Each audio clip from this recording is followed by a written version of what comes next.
My name is Brian Jackson, and along with Joel Reeker, we are going to be talking about equipment maximization.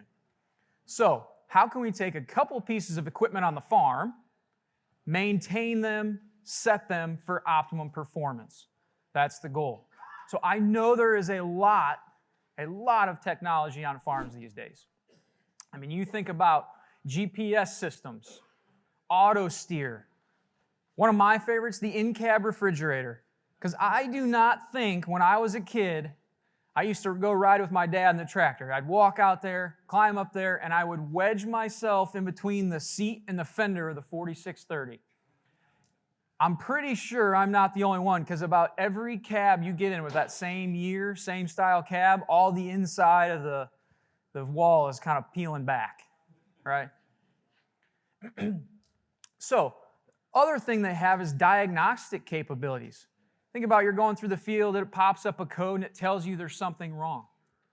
But can you really tell everything about that without a little bit of maintenance, right? Here's a picture of a CRJ-200 airplane flying through the air at roughly 30,000 feet. What I want you to think about is all of the sensors on this aircraft. Think about everything tied to these monitors across the dash that tell it if it's flying efficiently and safely. But even with all of that technology, there still is a maintenance program for airplanes. Right? They still have somebody back going line by line, checkbox by checkbox, making sure that everything is safe for that airplane to fly. Now, I know a farm is a little bit different than an airline company. Take this auger on our farm. Do we really have to maintain everything like they would an airplane? No. But what is an auger intended to do? Move grain from point A to point B. So, is it in perfect condition? No. I'm sure I'm not the only one here that has an auger on the farm that doesn't have tires on it, sitting on blocks. But if I maintain the things I need to, flighting for the auger, belts, maybe grease it once a year, maybe once every couple of years, some people say, it can still move grain as it's intended to do. Okay? So, some people could probably argue that that right there, that auger, is at its 100% potential as it sits on blocks. Now let's think about in the cab, looking back at the planter. Can I see everything that's going on those two planters right there? Pretty good visibility out the back. If I have a 20/20, I can see quite a bit as far as seating, downforce, things like that. But do I know if my gauge wheel arms are worn? Can I tell if my disc blades are worn without maintenance? That's on a clear day. How about if I'm planting on a day like this? I might just be hoping that the row units are still back there at that point. There are a lot of jobs on the farm that we're doing, right? I mean, you think about sprayer passes. You know, talking about sprayers over in the other building. There are some people that put down 8 passes a season with the sprayer, right? How about side dressing? Anyone side dress their own corn? That takes quite a bit of time. How about harvesting? We got to get that crop off. Drainage tile. A lot of people out there putting in drainage tile. Hauling their own grain. These are just some of the jobs people are doing. This isn't talking about birthday parties or kids' sporting events that you're going to. And I know we have to save time. I've talked to a lot of farmers. I know we have to save some time for ourselves, right?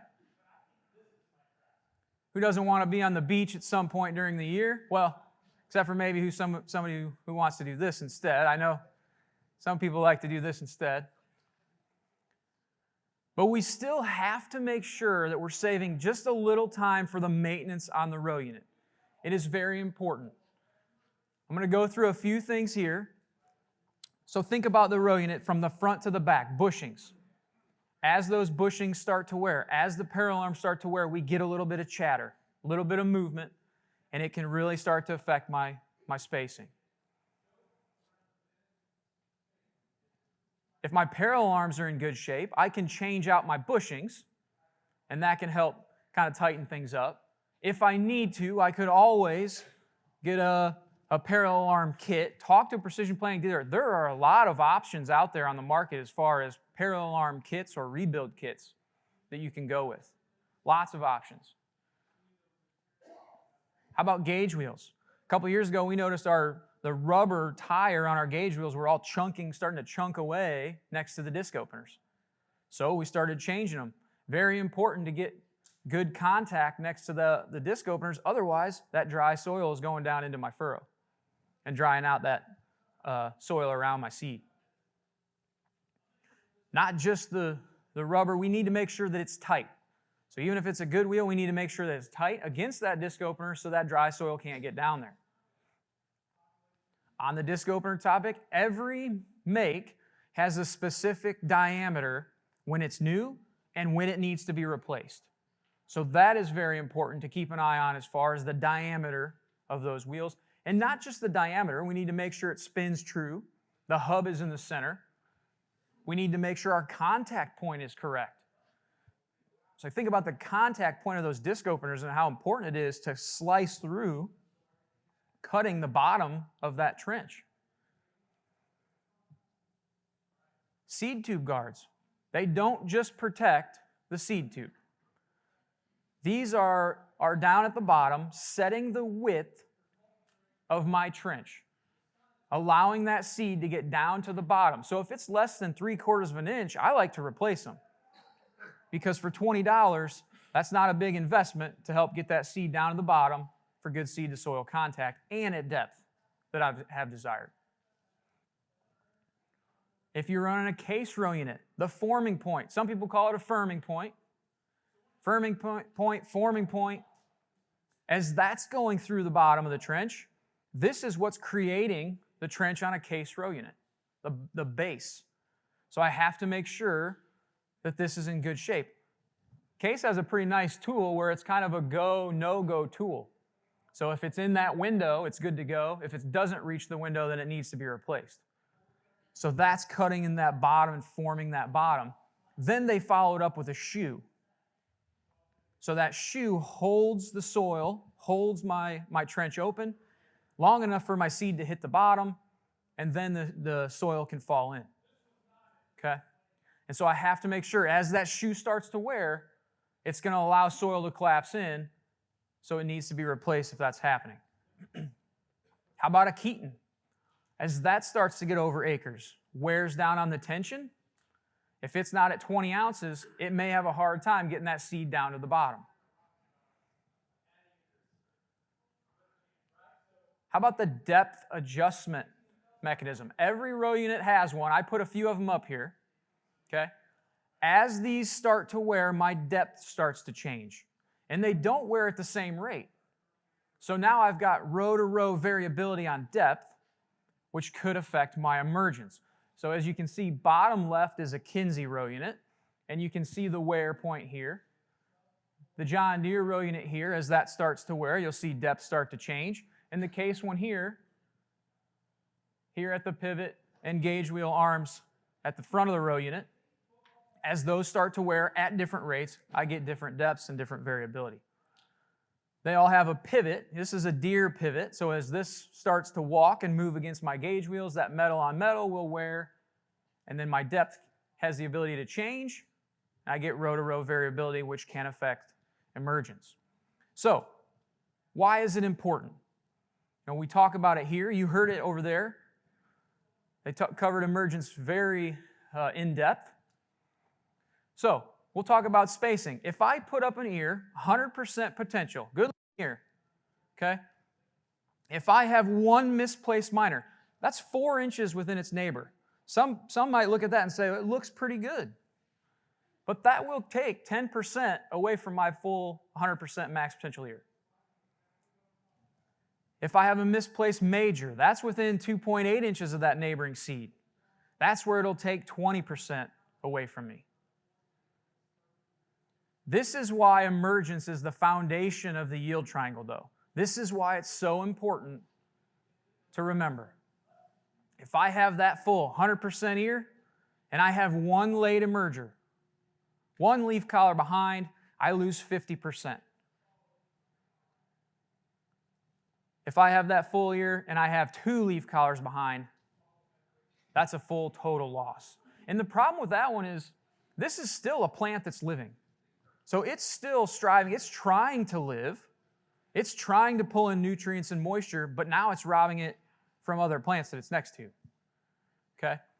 How about the dollars? So what does it cost me?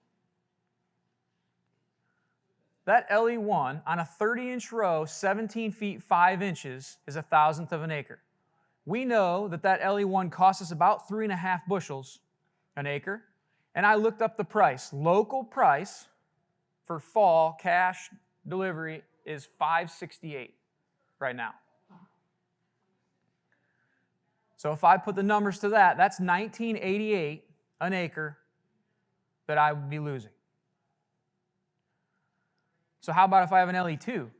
Just double it. That's 7 bushels the acre that I just gave up. Okay? So if I have a 12-row planter with 1,200 acres, I just lost $4,000 because of that one row variability. So I know I just skimmed the surface of row unit maintenance, but we have a lot of documentation on our cloud that shows row unit service guides, a planter maintenance guide. If you don't like to read, we do have a video series where there's short videos where you can watch the same thing as well. But what I wanted to save some time for is the first day in field. And so I know that I can do everything right as far as maintenance goes on a row unit, and I can take that planter to the field and I can mess it up. And so what I wanted to talk about was, let's think about some things as we go to the field that first day that can help set us up for success. And there's a few things that I'm looking at. I want to make sure the bar is adjusted correctly. I want to verify my meter performance, make sure I'm getting that seed where I want it, and I want to make sure that I'm closing the furrow well. I think if I can do these 3 things, along with the maintenance, I'm setting myself up pretty good for the year. My challenge to you is that when you go to that field that first day, don't focus so much on production. Don't just stare at the acre counter and say, man, I'm falling behind. Focus more on the performance. Get it set right, and then you can focus on the production. Okay? And so, when I think about adjusting the bar, first thing I think about is setting the bar height. I have to make sure that the height of my bar is good in relationship to my parallel arms as I'm going through the field. Okay? And so what happens if I'm too low? This planter up here has the bar set too low, so my parallel arms go downhill to the bar. Well, I'm going to limit my row unit travel at that point. And this right here is a real picture of someone planting corn this year. So it happens. And so now I've limited my travel, which if I need to lift that row unit, if I have a system that can lift the row unit, can it lift it? No, it can't. It's sitting against the physical stop of the row unit, which means my downforce is probably going to be heavy because of that. And then I can run into areas where I'll start to plow or displace soil as I'm going through the field. We also talked about maintenance and wear parts. Think about the excess wear that I could be causing. A row unit's designed to carry so much weight, and now I'm going to transfer all the weight from the bar to the row unit. And so think about the excess wear I'm just causing on disc opener blades, bearings, parallel arms, gauge wheel arms, all those mechanical moving parts. It's extra weight. What if I set it too high? Again, real picture from this spring.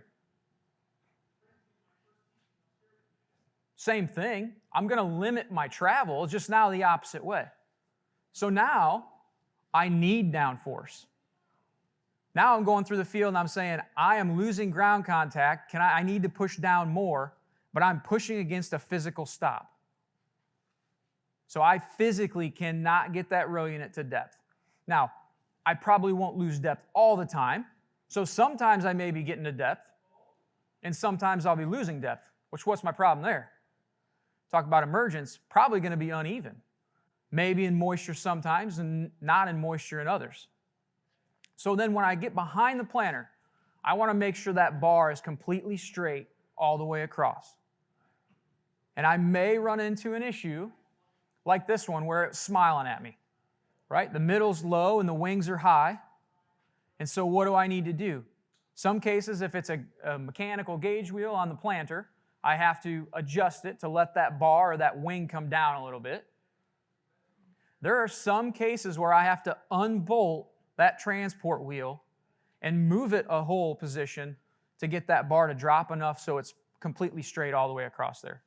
But it's very important for how the system works and how that row unit runs across the soil. Once I get my height set, then I got to start looking at leveling the bar. So in this one, that bar is slightly rolled backwards, which rolls the whole row unit back. So what's that going to do? Well, it's going to change the way my row cleaner rides. It could affect seating depth, the relationship to the disc opener and the gauge wheel that now I'm riding on. How about my Keaton tension? Could be more, could be less, depending on which way I'm rolled. And it's going to affect my closing wheel now, that spring. And so I created this illustration to kind of show what that looks like if I roll the bar forward or backwards. All right, so you'll see the far right one is like the picture. The bar is not level, it's rolled slightly backwards. So what happens? Front of the row unit comes up, the whole top tips back. So now I'm less aggressive on my row cleaner. Could be a little shallow. My Keaton's going to be pushing down more pressure, and so is my closing wheel. Now look at the far left. I'm rolled slightly forward. That's going to roll the whole row unit forward. More aggressive on my row cleaner now. Depth could be just a little bit deeper, but now is my Keaton going to push my seed down? I could be a little light on tension now. I may not be at my minimum of 20 ounces that I need. And then my closing spring could be a little less pressure than I'm expecting for where I have it set. So it all has to work as a system, and it works as a system correctly when I'm level like the one in the middle. I like to carry one of these where it's got a magnet on it, so I can just set it on the bar, and then as I go through the field, I can lift the hitch and start to move my gauge wheels to get that level. So I think it's fairly cheap. I think a great aunt gave it to me for Christmas or something like that. So I don't think it's that expensive, but it's a nice tool to have to be able to set that on the bar to check it. Next, I want to look at verifying my meter performance. So it's important to note, up to this point, I haven't put any seed in the ground. I've just been running the planter bar across the soil and getting it set where I want it. All right? So I'll start with a little story. In 2021, we bought a new-to-us planter, okay? We bought it as a bean planter, but it was set up for corn, so we thought, let's just take it to the field and we'll plant with it, plant corn. And so you'll notice rows 6, 7, and 8 of that planter. Row 7 did not do a very good job. So it would actually plant 3-4 seeds, skip, 3-4 seeds, skip, for the whole 120 acres behind the shed. At least it wasn't by the road. But still, it cost us something. And at this point, what can I do? I can't do anything about it. I'm not going to take a one-row planter out there and replant that one row. So I just got to live with it. And I have to think, what can I do next year so this doesn't happen? Okay? First thing I wanted to do is say, how much did it cost us? So I decided this is a teaching moment. Let's go ahead and take the pogo out, and we'll see what it shows. So I'm doing stand counts. Row 6, 97% good singulation, 93 good spacing. $21 was the financial impact that meter cost us, or that performance. Went to row 8, a little bit better on singulation. $9 is what that one cost us. Then the good one. Row 7. 73% singulation, 60% good spacing, $231 was that financial impact that it said. That one was an ouch. And so just to kind of give an idea of what that looks like, look at the ears. So when I put that seed in the ground, what am I trying to do? Get the biggest ROI for that seed. And I want a completely consistent ear size all the way across each plant. I did pretty well with 6, but look at 7. It was all over the board. And not only that, look at the kernel size, depth, completely different in that. We think it costs us somewhere around $200 an acre because of row 7. So, like I said, what can we do for next year? So the first thing I want to do is I want to make sure I'm running all the meters on that planter. And that's what we did. Now, I know meters now don't need to be run as much as they used to. So a finger meter, very mechanical, a lot of moving parts, probably should be run and set every year. A vac meter like this one probably doesn't need to be set. I would take them to a precision planting dealer and have them run at least once to get a baseline. That'll tell you it's good. Then what you could do, so Justin talked about different uses for Panorama this morning. So this is one of them. So if I'm not sure how well I did last year, if I don't remember, I can go back through the data. I look at my map. I can see, yeah, I do have a row that's performing poorly. I can go to the row summary and see, well, my planter in this field did 99.4, but row 21 did 95%, and row 22 did 97%. So I don't need to take every meter in this year. Maybe I just take these 2 problem rows in, and I'll run them. Then I know if those are performing highly, 99% above, if I have poor performance next year, what's going to be the cause? Probably the planter, right? My meters are good in a static environment, so probably my planter now. Which is what it was. On our farm, it was a spring on the tensioner for the chain for the row unit that was broke. So it would catch a little bit and plant, and then it would stop and catch and plant for that full field. Then I'm going to put some seed in the planter, and I'm going to start planting. A good way to check performance, I have one of these row lockup tools here. This is a very nice way to just lock that closing system up and plant, and then I can actually verify seeding performance. So not only that, now I can also verify what my furrow creation looks like, my downforce, and I can use it for swath timing as well. So I'll throw a couple of those on, I'll plant for a little bit, go back, look at it, okay, that looks good, switch rows with them, and I'll do that a little bit. So that's the first time that I'm putting seed in the ground though. Once I get to where I'm good with my seeding performance, then I can start to look at closing. It doesn't matter what closing combination you're running on your planter or what make planter you have. Okay? When I close a furrow, I want to make sure I'm doing these 3 things. I want to close and have no slotting or air gaps. I want to have a mellow path to the surface for the seed. And I want to firm that soil or that top of that soil enough so I get some moisture retention. Those are the 3 goals. Those are the 3 things we find gives us our best emergence.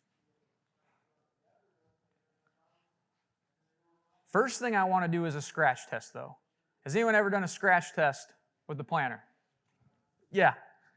Very important.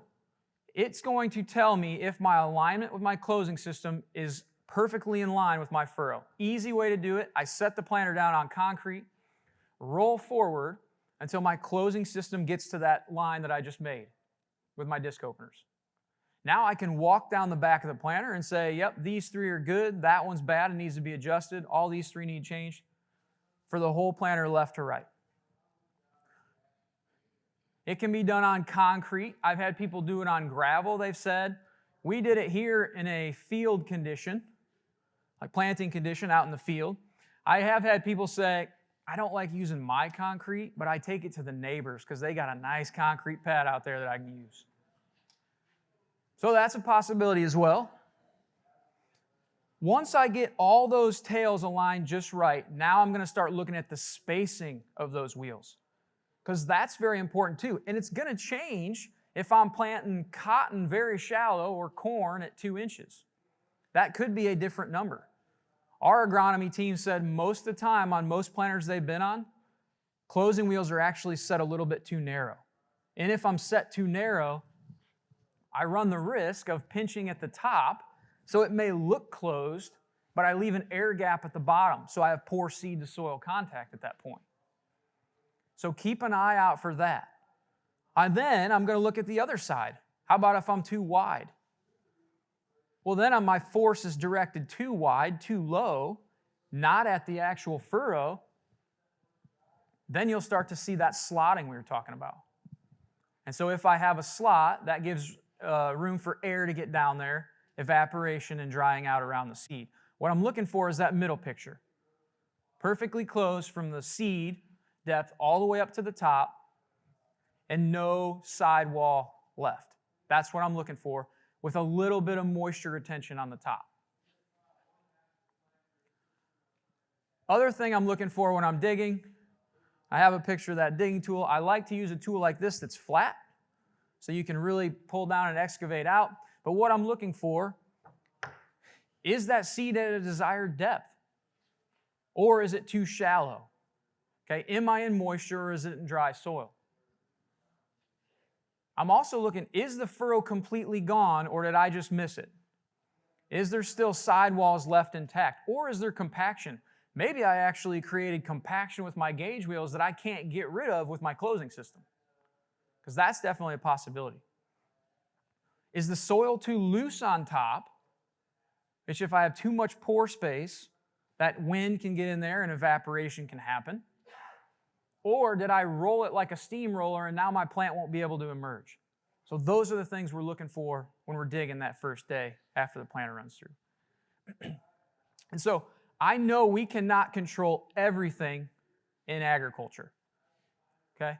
But if we can control the things that we can, like maintaining our row units to set us up for the best potential, or if we can take that first time to focus more on performance and not so much on production, just that first day till I get everything set, that seed hopefully will have a good day every day. So now Joel is going to come up and he is going to talk about how we can help protect that yield with another pass on the farm. All right, thanks, Brian. We still awake? Awesome. All right. Brian. I want you to think back to this picture that Brian showed you at the beginning, right? This is a picture of that airplane with all the different monitors and different sensors that are in there. So here at Precision Planting, as you know, you heard before lunch Luke and Jason talking about sprayers, right? We're entering a new chassis. We're going to start working in sprayers. So are there maintenance things that go along with sprayers similar to planters? Absolutely, right?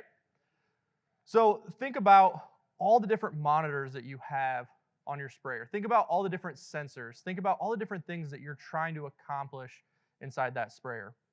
Looking at pressure, looking at rate, a lot of different things you're trying to accomplish. But what are some things outside of that sprayer cab you don't have visibility to? That's what we're going to talk about today, and what we can do pre-season to make sure they operate at maximum performance. So put yourself in the cab. Think about what you're trying to do in this moment. Probably trying to avoid running over crop, watching my rate, making sure my rate is staying where it needs to be, making sure my pressure is where it needs to be, watching out for obstacles, right? But what is something that you can't see in that cab? What is the individual performance of the nozzles when it comes to their distribution? Can you see that from the cab? No, right? We could probably see drift. I mean, we can really tell if it's starting to flow away, but can we see what that distribution pattern is while we're sitting in the cab. I found this quote from Wilger. I really liked it, wanted to give it to you guys. So often it's easy to dismiss considering replacing worn spray tips as the pattern still looks good visually. But what you often can't see can be creating a nasty mess of weed resistance due to misses or under application, or crop damage due to over application. Spray tips need to be considered the most important piece of the sprayer, as all results rely on their ability to do the job consistently. So, spray distribution, spray pattern, what is that? What changes it? Why is it important? I'm going to talk about 3 different things today that can affect the pattern, that can really change how that chemical or how that product is getting to the target. So first, we're going to talk about position. The position to its neighbor, as well as the position from what my target is. Second, we're going to talk about pressure. How does pressure influence? And then third, we're going to talk about damage, wear, plugs. How does that look as well? So first, let's dive into position. Here I have a nozzle chart. Really hope those of you that have sprayed out there have seen one of these before, right? It's going to give us a lot of different instructions and a lot of different specs on those nozzles. So here, if we look closely on the bottom right, you're going to see something called the optimum spray height. This is saying that if we have 20-inch spacing, if we use an 80-degree nozzle, we want to be 30 inches above the ground or above our target. If we use a 110-degree nozzle, we want to be 20 inches above our target. How many verify that, or how many make sure that's happening when they're out in the field? Let's talk about why that's important. So I've set up a little sprayer booth over here, and in my sprayer booth, I have a Wilger MR110-08 nozzle. So if we look at the chart, if I go to that 08, should be running about 0.8 of a gallon per minute if I'm at 40 PSI. I have it set up at 40 PSI. And then what is my spacing? What is the position of that nozzle? So I've got 20-inch spacing set up, and at that MR110, it's recommending a minimum of 19 inches above ground. So I have it set up currently to 20 inches above my target, and I'm going to set it at 40 PSI. I'm going to put one of these underneath it. This is called a red ball pattern check, or a patternator. And what this does is you can put this anywhere under your boom, and it's going to show you what the distribution of that spray looks like. So let's run it for 15 seconds.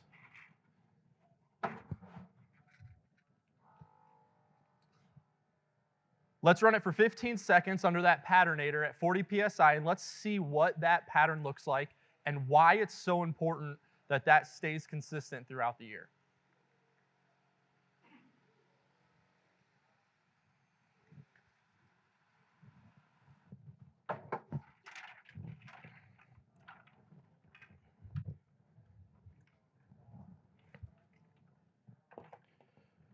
All right, I'll throw a picture up for some of you that can't quite see it in the back.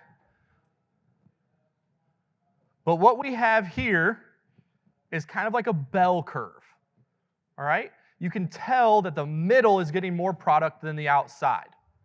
You can also tell that we're throwing about 40 inches. So if I look from where my liquid stops on both sides and I measure that, that's about 40 inches. So if we think about that, I have 20-inch spacing on my bars. It's throwing 40 inches, so that means the center to center throw, right? This nozzle is throwing to the center of that nozzle. I have perfect overlap. And that's why we have that bell curve, why we have that kind of upside down triangle. So let's go ahead and do it, but this time let me do all 3 nozzles. So I'm going to run all 3. We're going to run for those same 15 seconds.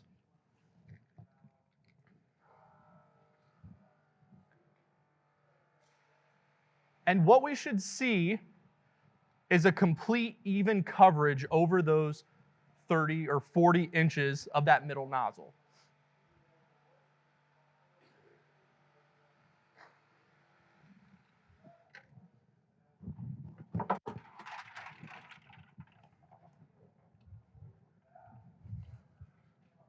So you'll notice Because I ran it at the same time, my peak in the center is just about the same as my peak here, but you can tell I have a little mark here of my 40-inch spacing. From this side to this side, I have a pretty even coverage across there. That's why it's so important that the positioning of your nozzles stays consistent throughout the field. So if we were to put one of these patternators at any point of your boom, this is what it should look like. You're going to have some small variations, right? But the rule of thumb is to not have any variations greater than 10%. That's our threshold we want to stay within, is 10% variation. So we're talking about the distance between those nozzles. How about the distance from the ground? So what is the height of target? What is our target? Does our target change throughout the year?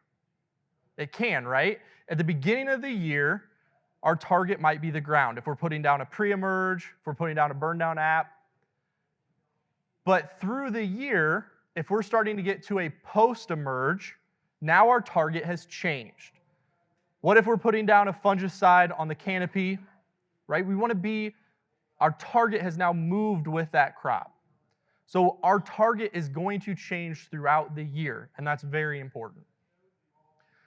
Next, I'm going to show you a video from our research, out at our research farm from this last summer.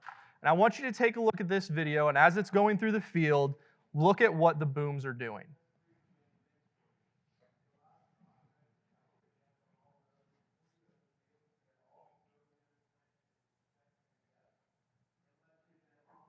So there at the beginning, you understand why they call it a boom, right? It's slammed into the ground. Does that swaying back and forth change the distribution of the nozzles? Absolutely, right? We've now adjusted what our target is. Our target is now, or we've adjusted where those nozzles are compared to our target. So what I want to do now, we're going to do the same thing, except I'm going to move down to 10 inches. So now I'm only 10 inches away from my target. What will that look like?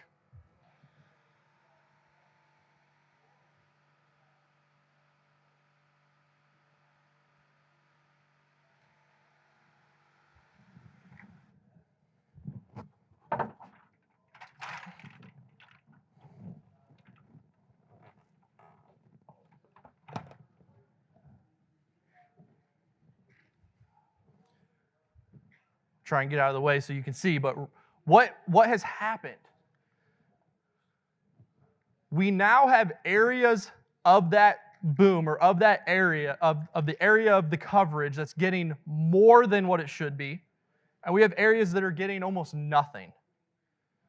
So we're going to have areas that are burned, and we're getting some that have no coverage at all. If we were to look at that across that entire boom, you can see how that distribution has now changed as we get closer to the cab. We're no longer getting a 10% variation. So next time you're out and you're maybe going over tile lines, you're going over irrigation lines, maybe we're just going a little bit too fast, keep this in the back of your mind. Is the product going to the target, or are we just wasting it? What about the other side of the boom in this instance? Right? Now we're overlapping greater than what we should be. Because our boom is higher, what else are we increasing? Drift, right? Is the product getting to the ground, or is it headed over to the neighbors? So that's why positioning of the nozzle relative to the ground and relative to each other is so important. If we talk about an 80-degree nozzle, then the height needs to be another 10 inches above the ground because our pattern is not as wide, okay? So what other things can influence it? Let's talk about pressure. Luke spent a little bit of time talking about how pressure can impact drift and droplet size, but it can also impact my spray pattern. So if I look at this same Wilger, you're going to notice that it says, for applications which require a uniform pattern, the recommended pressure range is provided. What does that mean? That simply means on that nozzle chart, if there's a pressure, you're okay to use that pressure. If the pressure is not listed there, don't use it. So what does that look like if we were to? Again, I want you to take you back to this 40 PSI, 15 seconds with that Wilger 110. Instead of 40 PSI, I dropped this spray down to 18 PSI, and this is what my pattern looked like. I've reduced the throw by about 5 to 8 inches. I'm no longer getting that 40-inch throw, and I'm no longer putting my coverage from nozzle tip to nozzle tip. My 10% variance across the middle is gone. It's very important to remember that pressure can influence the spray pattern. So if you are running a variable rate sprayer that adjusts the pressure as you're going through the field with speed, what I would recommend is set a minimum pressure. Go into that monitor and set a minimum pressure that we don't turn those nozzles on unless we're at 20, 25, whatever it is that the nozzle chart tells you. All right, what about debris? What about damage?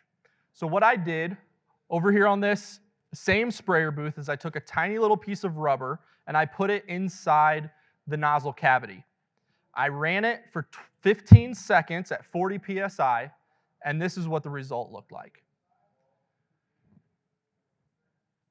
If I go back real quick, the pattern doesn't look terrible visually, right? We can still see that we're getting spray across the entire 110 degrees, but what we don't know is how much is coming out of each area unless we put a patternator under there. The patternator shows us that we're getting way more in certain areas.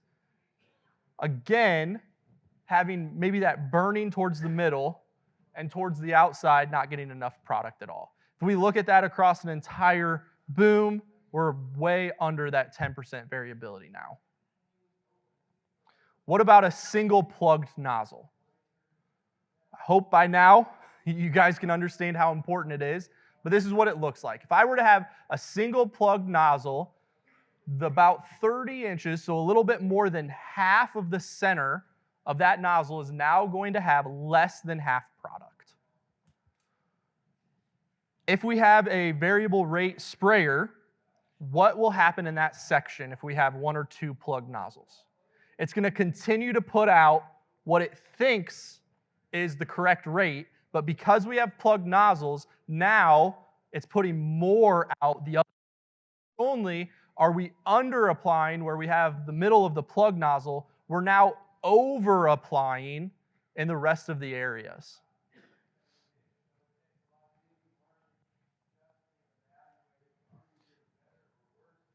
What about wear?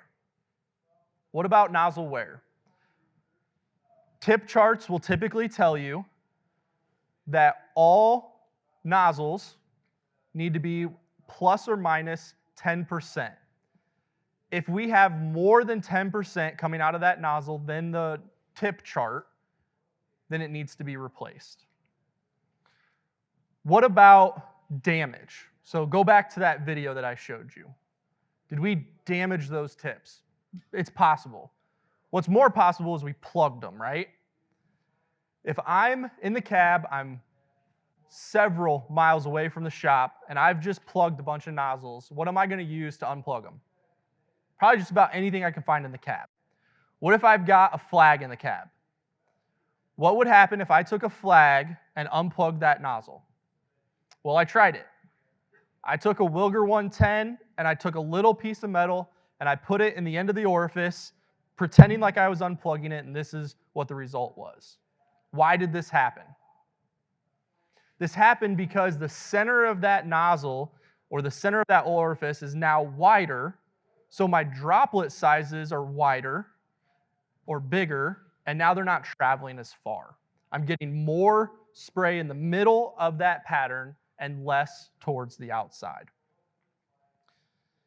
If I had a typically worn nozzle, what would happen is I'm going to get more spray through, or more product coming out of it than what it's supposed to be, but my droplet size are going to be bigger because that orifice is bigger, and I'm not going to have as far of a throw. It'll look similar to this. So how do we tell when our nozzles are putting out too much? How many have done this, right? Go to your chemical guy, go to your hardware store, and you buy a bunch of these. We throw them under here, one for each nozzle. We go grab a stopwatch, and we run them for a minute. Same pressure, verifying that the amount of product that's coming out of there is what the nozzle tip chart says. How many do that every year? No? Some do? Awesome. How many of you are like me, and when you go buy those, you buy however many you need, and by the next year, you can't find them? Because where'd they go? Right? They work perfect for some other things. I think a couple of them are in the kids' sandbox.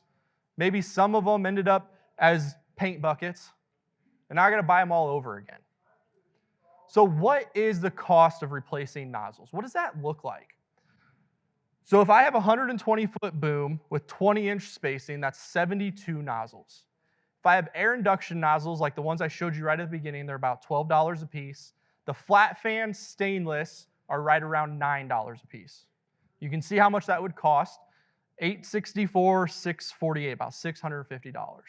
For round numbers, I threw out the number $50 an acre in chemical. So just an easy round number, $50. If I were to apply 10% over, remember that's what they tell you is 10% is the threshold. If I apply 10% over an application, what is that going to cost me in chemical? That's $5,000. Now, a lot of you are probably saying, Joel, if I over-applied 10% of my chemical program, I would know that. I pre-buy my chemical. I know exactly how many acres I have. If I over-applied by that much, I would know. And that's a fair, valid argument. So let me put it this way for you. If you had 1,000 acres and you spent $50 an acre, that's $50,000 a year you're buying chemical. If I just replace nozzles every other year at about $600 to $800, that's less than 1% of your chemical budget. Is spending less than 1% of your chemical budget to ensure proper coverage, to ensure that that $100,000 of product is going where it needs to go, worth it? So my challenge for you guys, make testing a yearly maintenance checkoff. If testing yearly is not something that you want to do or you don't find it as important, add nozzle tips to your chemical budget. Check your spray pattern. At the beginning of the year, fire up the sprayer, put some water in it, go out and spray it. Take a look at every nozzle across the back. Make sure there's no plugs. Make sure there's no debris. Check and verify that performance. And lastly, verify and calibrate the boom height. We want to check the specs of the nozzles with these tip charts and then make sure, depending upon your target, that we are putting the correct distance between those nozzles and that target. One of the tips I've heard back here in R&D is they'll take some of their sprayers and they'll actually take those foam hoses on the ends and they'll set that foam hose to the height that they want. That way, throughout the year, they can verify, looking out to the left and the right boom, if that hose, that foamer hose, is just touching whatever their target is, they know that they've got the proper distance away from that target.